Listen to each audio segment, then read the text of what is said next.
Just saw him dressed as Egypt and decided to shoot.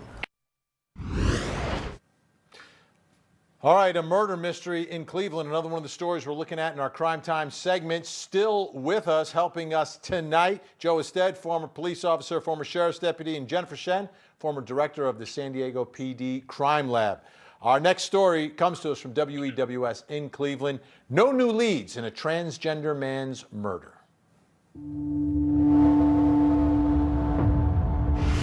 Nearly every waking minute. His little serious look. Vivian Powers Smith says she thinks back to the last time she saw her little brother in early June. And he was very proud of who he was, never ashamed of who he was, and I think that's a lot. Brian, who sometimes went by the name Egypt, confidently sported studded sunglasses and long, colorful braids.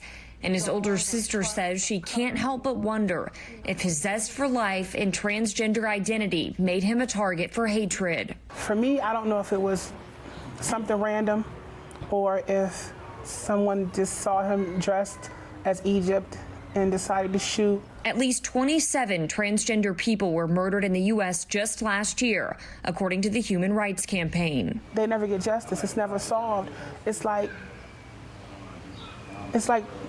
people treat them like they're just expendable. With no leads in the investigation, Powers Smith has no idea just yet if her brother was the victim of a hate crime. Somebody knows something.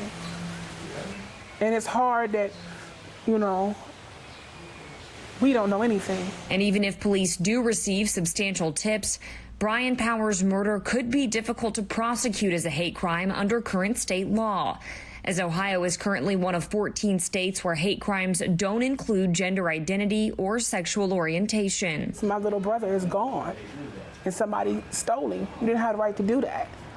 No matter if he was gay, straight, transgender, heterosexual, you don't have the right to take somebody's life. And as Akron police are still searching for Brian's killer, Vivian says she's searching within herself to find forgiveness for her brother's murderer. If you know what happened, I get it. Some people don't want to talk, they don't want to get involved, but what if this was your relative? What if this was your son, your brother, your nephew? You would want to know. All right, how do you figure out if this was a random shooting or a targeted attack? What kind of evidence are you searching for? Jennifer Shen, what are investigators going to look for here to try to figure out first the nature of this murder? Well, there's probably a lot of investigative work that needs to be done here. Who were his friends? What kind of interactions did he have recently? Were there any people who had issues with him in particular? But as far as the evidence goes, you know, it depends on how much there is, but I can tell you that in my experience with these kinds of investigations, every single thing that can be tested will be tested in those laboratories to see if they can come up with any leads, any names that could at least start them down the path of who might have done this. Joe Ested, at this point, there's no new leads. It's not even clear if he was targeted or if this was somehow random. That is correct, Vinny. As of right now, the information we have, we don't know exactly what it is, but a homicide. So you got to work it like a homicide. I would use the media on a reward, talk to friends, families, interview people. I mean, you really don't have a lot of information to put anything else but a homicide. So you have to investigate it and work it as just that. Final story tonight comes from KIVI in Boise, Idaho. A woman is tased after pulling mace on an officer.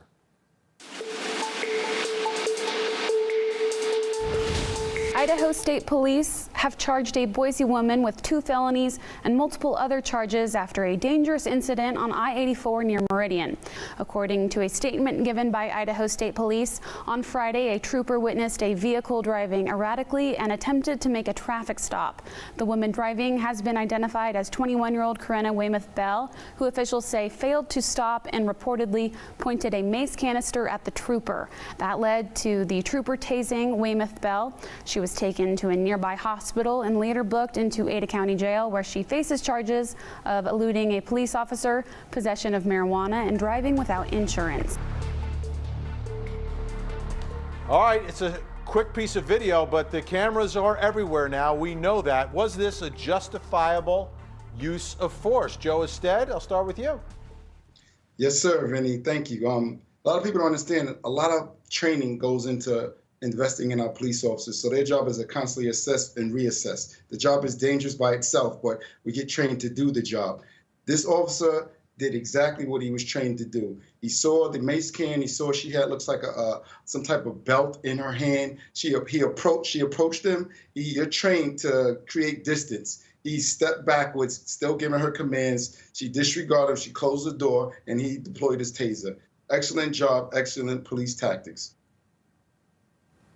Jennifer Shen, you know, there's that cliche, routine traffic stop, but none of them end up being routine. I mean, so often we see things that you wouldn't necessarily expect. Here you've got a motorist with a can of mace going after the police officer.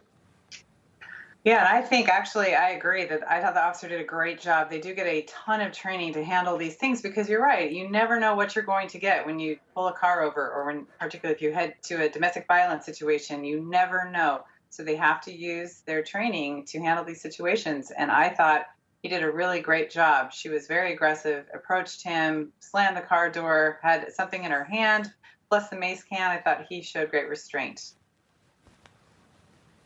Jennifer Shen and Joe Ested, always great to have you two on the program. Appreciate it. Thank you so much. Thank you. Thanks, Vinny. And still ahead. Next week, Court TV will